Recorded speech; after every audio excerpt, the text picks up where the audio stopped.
Bana fotoğraf çekmeyin.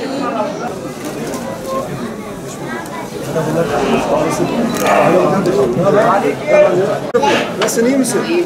Sağ ol. Teşekkürler. Merhabalar. Merhabalar, hoş geldiniz. Hoş bulduk. Zaten çok güzel. İkram tanıdın mı kızım? Evet. Kim? Aferin.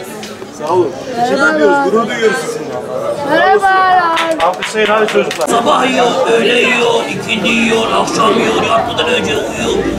Sonra yatıyor, uyanıyor, tekrar yiyor. Baksana göbeğine, bak bak bak. Onun göbeği daha çok değil mi? Yüzüm, benimki kaçtı. Göbeğim ucuma kaçtı. Gördünüz mü göbeğimi? Allah Allah.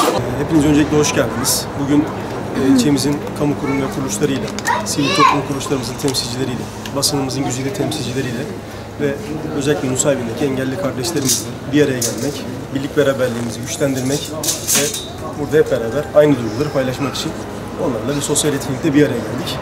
Burada özellikle hem sivil toplum kuruluşlarımızın, hem basın temsilcilerimizin, hem Nusaybin'de yaşayan engelli vatandaşlarımızın ve onların çok değerli ailelerinin programımıza ilgi göstermesi, birlik beraberliğimizin pekiştirilmesi açısından çok önemlidir. Ben emeği geçenlere, programa katılım sağlayanlara çok teşekkür ediyorum. Sevgi varsa engel yoktur sloganıyla biz ilerliyoruz. Ve özellikle engelli kardeşlerimizin hayat kalitelerini, hayat standartlarını iyi hale getirmek bizim hep beraber görev ve sorumluluklarımız arasında. Bizlerin desteğiyle, bizlerin yardımlarıyla ve kolaylıklarıyla onlar için engel olmayacağını düşünüyorum.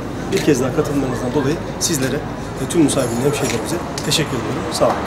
Bir gün olsa dahi hatırlanmak çok iyi bir şeydir ama biz kendimizi engelli olarak görmüyoruz. Bize engel çıkaran kişileri engelli olarak görüyoruz. Allah kolaylıklar versin. Sakın